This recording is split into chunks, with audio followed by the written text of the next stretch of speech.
Hey everyone, it's me. I'm here today to narrate a certain Jet Set Radio fanfic. It's called Young Hearts by Ice and Sugar. Now, I thought this story was pretty well written, so I decided to just come here today and read it out loud for all of you to listen to. I really like the vibe and how the scenes were described, and I really want all of you to experience it.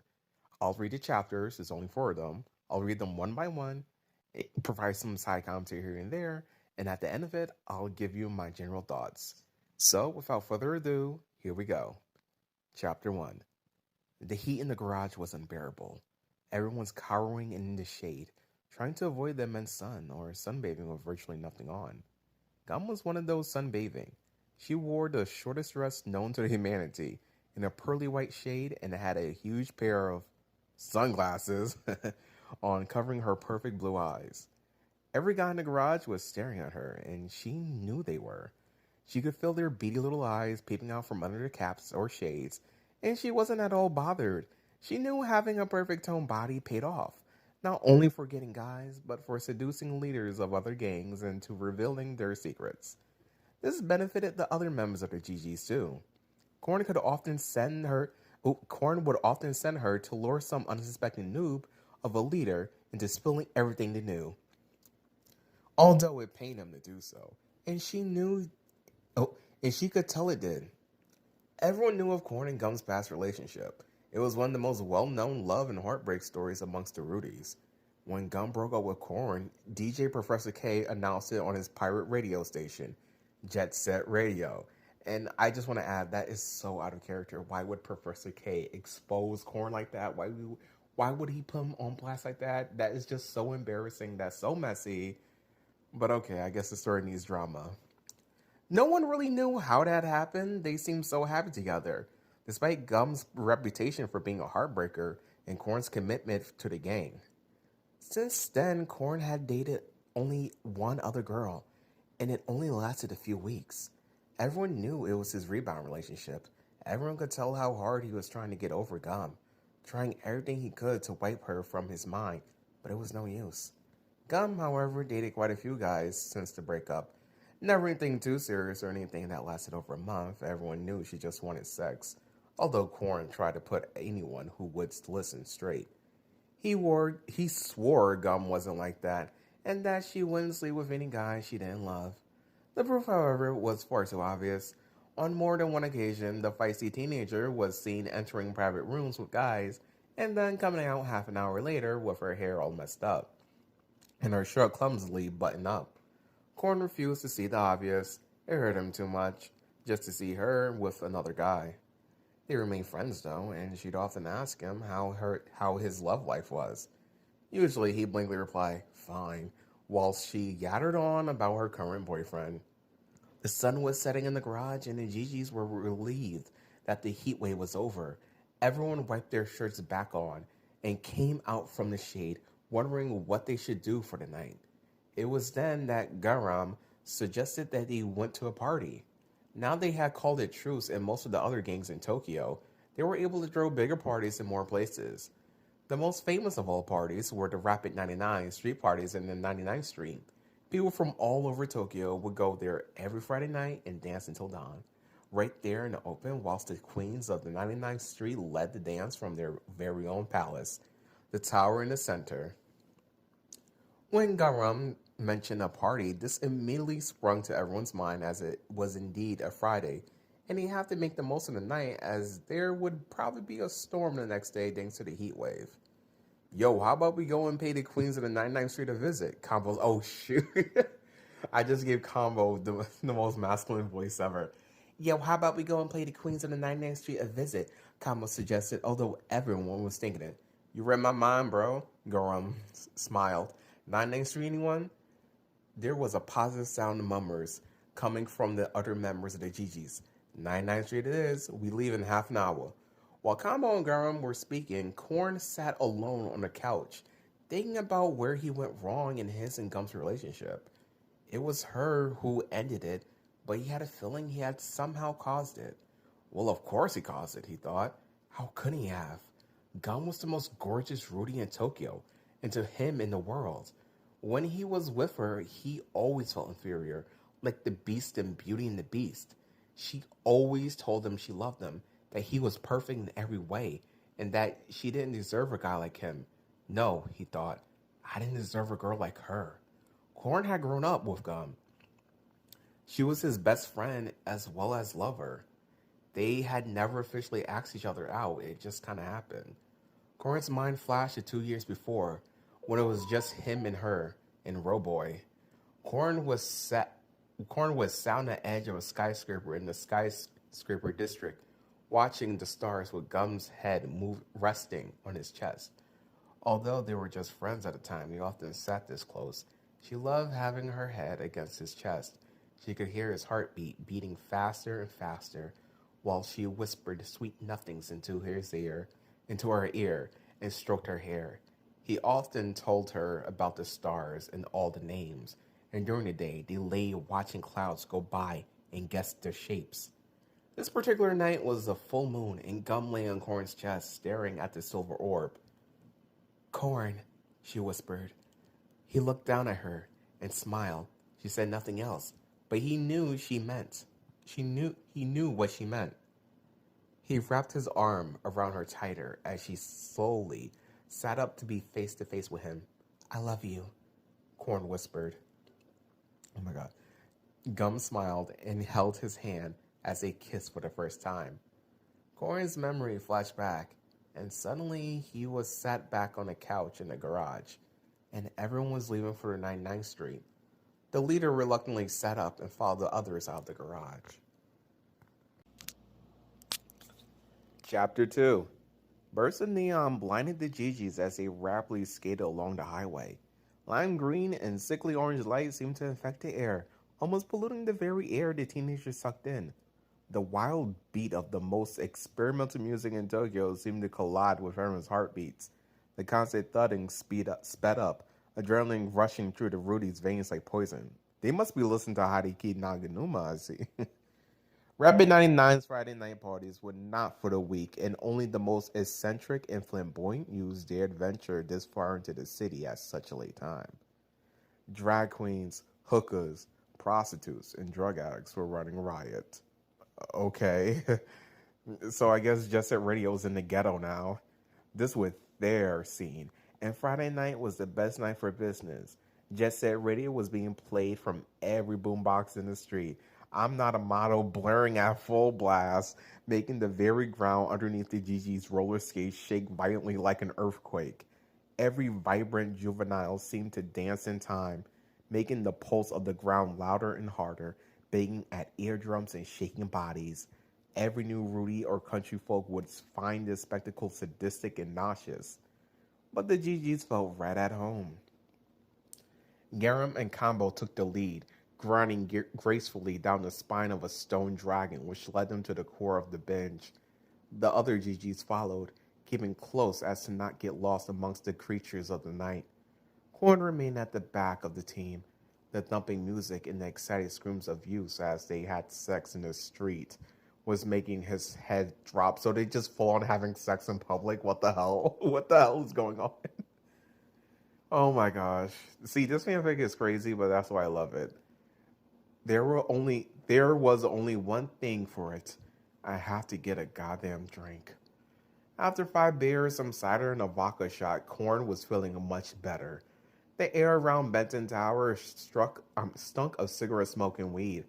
Soda stood beside his drunken friend, smoking a joint and watching the sickly neon blurs rush past. This is the life, eh, man? Soda laughed. Marijuana was the one substance that got the shy Gigi talking more, and Corn liked this side to him.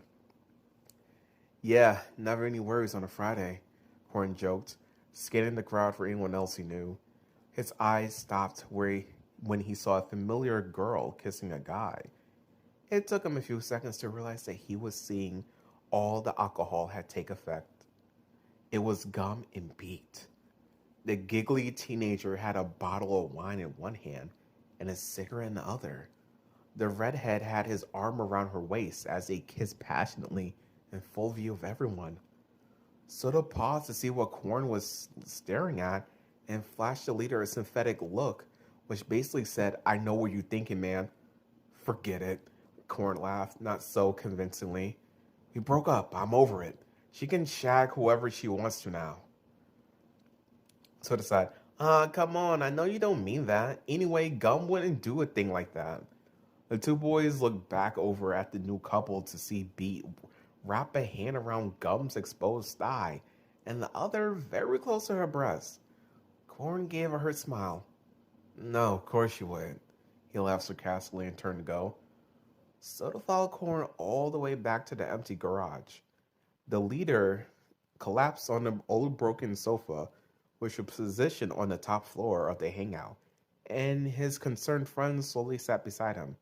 Don't let it get to you. You know she gets around, sort of reason. Yeah, but not with any of the GGs. I didn't expect her to do that. Not right under my nose anyway. She knows how I feel about her, how I felt about her. Corn sighed. I guess she just forgot about me. You know that's not true, sort of snapped. You two are best friends, always have been. Man, I'd kill to have that kind of friendship you two have. Tell each other everything. Well, she tells me everything. I find it hard to talk to her now, knowing all I ever want to say is that she's the only girl in the whole world who makes me feel this way. In what way is that? Sort of acts, feeling quite stupid doing so. I don't know. She just makes me feel so alive, you know? Like I'm actually worth of someone to her.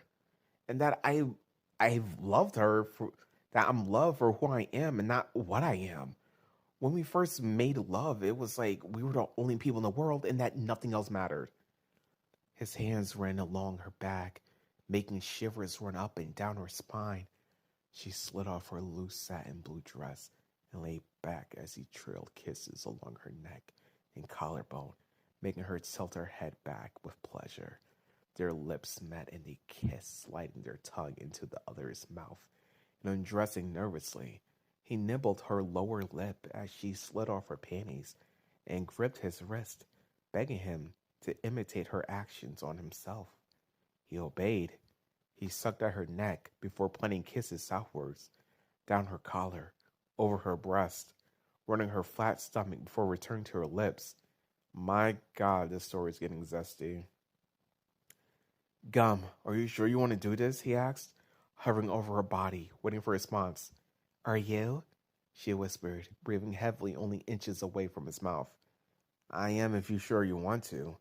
If you want me to stop, just say so and I will. The girl smiled, moving her lips closer to his. It's probably going to hurt a little bit. In that moment, Corn penetrated her. She let out a soft cry, which was immediately silenced by Corn's lips crashing against hers. I love you, he moaned into her mouth, kissing her over and over again. You gotta stop thinking about it, man. It's gonna slowly eat at you if you don't. So his voice brought Corn back to reality. I know, but it's so hard. The sound of a girl giggling came from the other side of the garage. Gum and Beat had left the party early and stumbled over the tile floor, bumping into things and tripping up. Either they hadn't seen the two teenagers chatting or too drunk to care because as soon as they reached the old trash car that just sat in the corner of the garage, Beat lifted Gum up to the sill on the roof as they began to undress each other. Soda and Corn stared speechless, not daring to say a word in case the couple heard. I told you, Corn. I told you, Corn Mouth. See, I just want to add that this fic doesn't really have a lot of punctuation, so it's really hard to see if it's dialogue, inner monologue, narration. It's really hard to differentiate between those things sometimes. I told you, Corn mouthed to Soda as Gum began to scream with ecstasy as Beat thrust into her. What the freak is going? Why are y'all just having sex randomly? What is going on? Corn immediately became confused. Gum never used to scream when he had sex with her. That's because she wasn't hitting it right. She was known to giggle, moan, and occasionally have full-on conversation during sex with Corn, but she never screamed. Corn realized as Beat did Gum on the roof of the car that she was putting on a show for Beat. They were both known for being heartbreakers and sex addicts. When was Beat known for being a sex addict? When was he?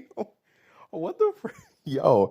Like I know their personalities up for interpretation, but when the hell was Beat a freaking whore? Oh my god! And when they mix, it creates a contest, a secret competition with the other ones to see who the best is. Corn couldn't stand watching a moment longer. He stormed off to bed, a small room in a flat around one edge of the garage. He shared that flat with Gum, and he hoped for both their sakes that she didn't bring Beat into their joint. This was so effing ratchet. Chapter 3. Corn sipped his coffee and waited, but not for long. She came into the kitchen, her hair a mess and eyeliner smudged under her eyes. It was obvious she hadn't got a wink of sleep, and she was pretty hungover. Hello, Gum. Corn sat down at the table, and Gum dizzily sat down too, holding her head in both hands. Have fun last night? Gum looked at Corn in confusion. What do you mean? The party? Corn gave a half smile. Well, yeah. And what happened after? I was talking about you and Beat hooking up. Gum sighed. Corn, don't get stressed with me, okay? I was drunk, he was drunk, and we were just having a laugh. It's nothing serious. Gum suddenly stood up and ran over to the sink in which she was violently sick. Corn cringed when he saw this. He hated seeing Gum this way. When they were younger and had nowhere to live, they would often have to steal booze to drink. And often Gum couldn't handle it, and it would be sick everywhere. He had always looked after her. Corn rushed to Gum's side and gently patted her lower back, forcing her to be sick more. Get it all out, girl, Corn whispered, and Gum shook violently with soft sobs. After she had finished being sick, just say vomiting like she was being sick. Like she was hungover, she was drunk, she was vomiting. Don't be she was being sick. Like, no. That what is that saying? Gum sat down and Corn wiped all around her mouth with a damp cloth and dabbed at her streaming tears with a soft tissue. It's okay, Corn sighed as Gum stopped. No need to get upset about it. We've all had drunk nights. I wasn't angry, just shocked. It's really okay. Corn hugged Gum tightly to show this, and she just hung there loosely. It's not just that, Corn, she sighed, wiping the remaining tears from her pink cheeks. It's all of it. Everyone thinks I'm a whore or something. They think I sleep with guys just for the fun of it. Bitch, that's true. That's exactly what you've been doing. Oh my gosh. Corn shook his head. I know you're not like that, he sighed. But I am, Corn, she explained. That's exactly what I'm like, except it's not just for the fun. Corn shifted uncomfortably. He didn't want to hear what came next. He couldn't handle it. But to Corn's surprise, Gum stormed off to her room and slammed the door shut behind her. Ah, Beat, what the hell, man? I can't believe you did that. You rock, dude. You mean you really actually slept with Gum? Corn's gonna go crazy when he finds out. The garage was buzzing with energy after the events of the night before. Yo-Yo, Gum, Combo, Clutch, and Beat all sat around a stained coffee table, cracked with age, on the upper balcony of the garage. At the center of all the attention was Beat, glowing with pride. When Corn stepped out of his bare flat, the first thing he noticed was the crowd around Beat, and the tension in the air was as everyone else's eyes turned to him. He couldn't lose his cool, not now. He was a leader. Everyone looked up to him for being the mature one. So to everyone's surprise, even Corn's, he slowly walked up the steps to the balcony and sat down at the broken coffee table by Yo-Yo. After everyone got over the initial shock, they all turned to a pale white Beat, obviously wanting him to carry on his story, but he stayed quiet. Hey guys, what are y'all talking about? Corn smiled and never gulped. Oh, just the party last night at 99th Street. Yo-Yo squealed and Beat mentally slapped him. Yeah, that was a good one, wasn't it? What did everyone get up to? Corn asked, hoping, no, praying for Beat to slip up somewhere. Luckily for Beat, Graham saved the day. Oh, the usuals. Drinking, smoking weed, that kind of crap. I heard Jazz and Cube got pretty blathered. Probably while they're still in bed. He chuckled and everyone laughed nervously. Yeah, Combo joined in. They must have drunk more than me. I saw Jazz and Cube falling over all the way back to the garage. Everyone laughed once again, this time less squeaky, as it was figured Corn knew nothing about Gum and Beat. Where's Soda? Yo-Yo suddenly asked. I don't know why, Corn frowned. Wasn't like Yo-Yo to care about Soda. Usually only he did. Just wondering, I guess, Yo-Yo shrugged. I didn't see him out last night, that's all. Corn sighed. Yeah, he probably came home early with me. I didn't feel too good. Beat shifted in his hard seat. He had a strange feeling that Corn had seen him in Gum last night. Gum still in bed then? Combo asked, and Beat shot him with such a hard foul look Combo suddenly thought, oh shit, I'm dead. Yeah, she was sick pretty bad this morning, Corn said. Is she okay? Beat asked a little too loudly. Yeah, she'll be fine. She just drank too much is all. Corn sighed. He hated talking about Gum to Beat. Yeah, well, you know how girls are with booze, Clutch chuckled in a fake way. They get up to all sorts of shit when they are drunk. Beat looked furious, and Corn looked even angrier, but he quickly breathed in and smiled. I'm gonna go and check up on Gum and make sure she's not been sick again. And with that, Corn quickly stood up and drifted off, back to his flat. Why the fuck do you say that? Beat snarled at Clutch, who gave a cheeky grin to the redhead. Corn knocked gently on Gum's bedroom door. After a minute of no reply, he stepped in. Gum's room was much like his own, small with only a bed and a small set of drawers in and a tiny curtain window in one corner. Gum was laid across her narrow duvet, wearing a short, skimpy blue satin dress which only reached her thighs. Corn sat beside the sleeping girl and looked down at her pretty face. Gum was paler than usual, her eyelids a subtle purple from the lack of sleep, and her cheeks tinted a rose pink. Her lips were soft and plump. They were a gorgeous size, large enough to be attractive, and yet not big enough to look like she had been stung by a huge wasp. Her features were slight and not too obvious. Her chest rose and fell underneath her dress as she breathed in and out, and she gave a soft mutter in her sleep. She was beautiful, Corn thought. She sure as hell could pack a punch in a fight, and she could gob off for Japan. But when she was asleep, you could see her soft side. She's so vulnerable, Corn thought. So delicate. So beautiful. Corn suddenly shot up. He couldn't think that about her. He was over her. Way over her. She had Beat now. That bit of fun. He wouldn't have her now. Corn mentally choked. And why would he want her? After the way she dumped him, Corn sighed. He would always want her. He loved her. No matter how many times he tried to deny it to her, to Soda, and to himself, he knew secretly deep down he loved her. And with that, the girl woke up. Oh my god, Corn. Corn, you are so effing pathetic. If you don't get over this thought already. Chapter 4. Corn, why are you staring at me? Gum had just woke up, and Corn was very aware that he had been staring at her for the past few minutes, and wasn't exactly sure why. Gum's voice was raspy, in a way which meant she was still very hungover and very tired. Sorry. Corn jumped off the bed and smiled nervously. It's okay. You can sit. Shit. Gum grabbed her head in pain, and Corn sat on the floor beside the narrow bed so his face was level with Gum's. I'm never drinking again, she sighed, pulling the covers closer to her throat. Yeah, I've heard that one before. Corn smiled nervously. There was a sudden outburst of noise from outside the small flat. The Gigi boys being rowdy, cheering. Probably something to do with Beat, which reminded him. Beat seems very proud of himself today. Earlier I heard the boys congratulate him. Oh, that little fuck, Gum snarled. I shouldn't have gave him the satisfaction. I feel stupid as well as a slut. Well, that's what happens when you be a hoe. The girl gave a long and tired sigh, which basically meant I give up. Corn knew that sigh very well, and it scared the crap out of him. He slowly moved his hand towards her face and gently brushed a curl of hair out of her eyes, an action which made her stare intensely at him for a long time. She eventually held out her hand and took his, a sign of friendship and trust rather than anything else. What the hell am I going to do?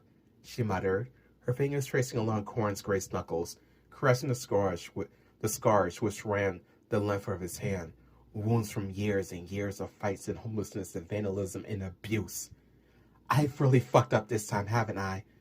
No, you haven't, Corn said, seriously, his gray eyes meeting her blue. This team would be nothing without you. You're a great girl, Gum.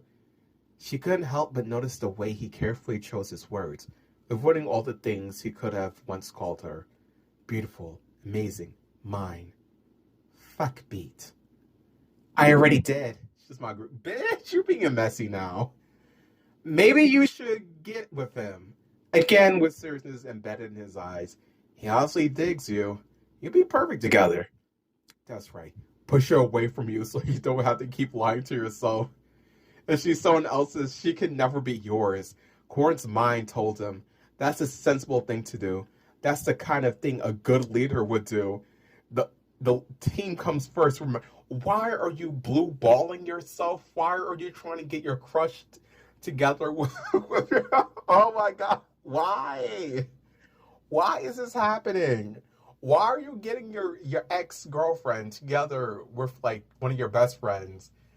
Like this is so no. Who does this? Whose self-esteem is this low that they do this? What in the world? Oh my god, can't. Beat this.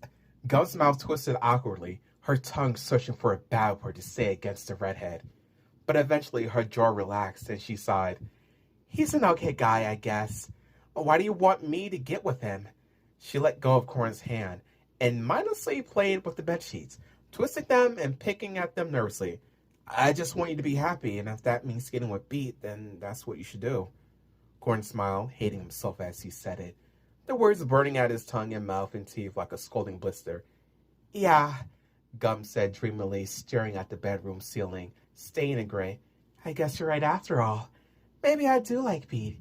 He sure was a good Yes, that's great. You feeling any better now? Corn asked, his brow burrowing down at her last sentence. I guess. She yawned and stretched her arms out tiredly. Is it forward in me to ask him out? I mean, I don't think I've ever asked anyone out before. They've always asked me or whatever. But I guess it's the 21st century and a girl can do whatever she fucking wants, right? Gum sat up in her bed and smiled softly at Corn, who was beginning to feel terribly like he did the worst thing. Thank you, Corn.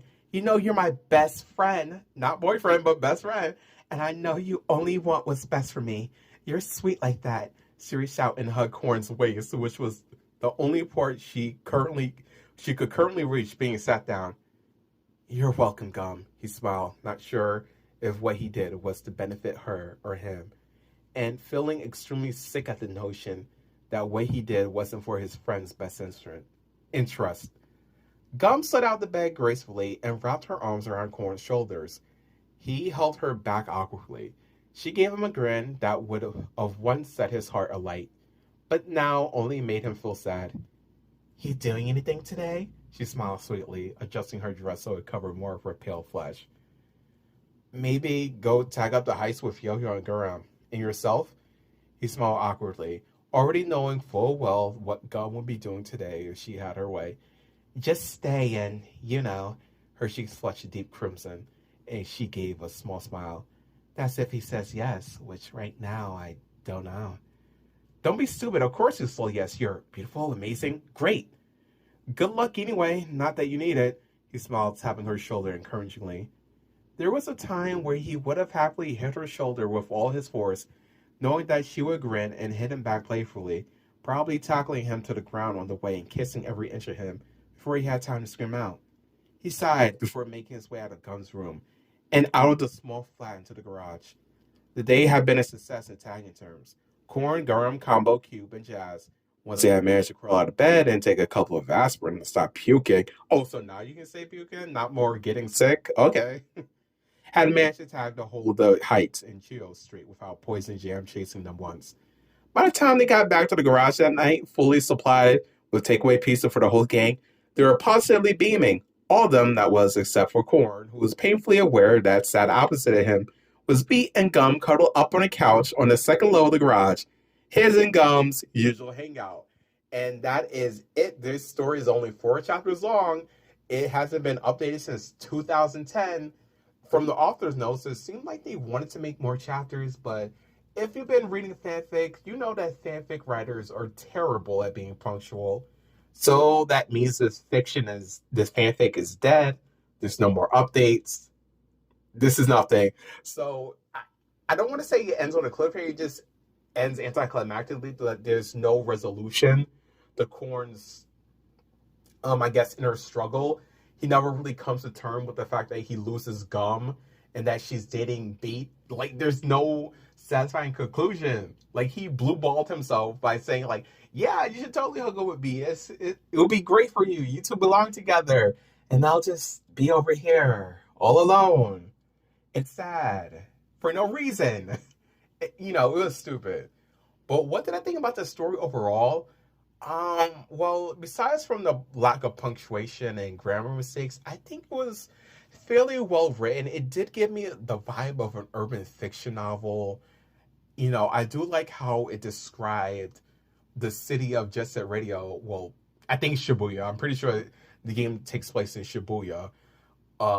It's like a seedy underbelly. It feels really gritty compared to the game itself. It's really gritty. There's a nice little bit of world building, even though we didn't get to see a lot of it. So it's like it was in the ghetto. There was hookers and prostitutes. Everyone was drinking, just having sex in public, like people being hoes. Like it was very ratchet. This was the most ratchet Jet Set Radio related thing I've ever seen. But that's why it was fun. I really enjoyed the fanfic, and it's a shame that it never continued. I would definitely love to see more. The author, he did later write another fanfic called 2029. That was made in 2013. And let me see how many chapters it has real quick. Let's see. Hold up. Oh, this one has 19 chapters. I don't know if it's a sequel to the story I just read, but it does seem interesting. 19 chapters, that's a lot more than 4. So I might do a recording of this one if it seems interesting. Might give it a go. I don't know. But anyway, that's all I have for today. Tell me what you guys thought of the story. Do you think that it was well written? Do you think it was a good depiction of the characters? Was the drama messy? Was it fun? I certainly enjoyed it. It was a wild ride for only 4 chapters. And yeah, that's everything. I hope you guys enjoyed and see you next time.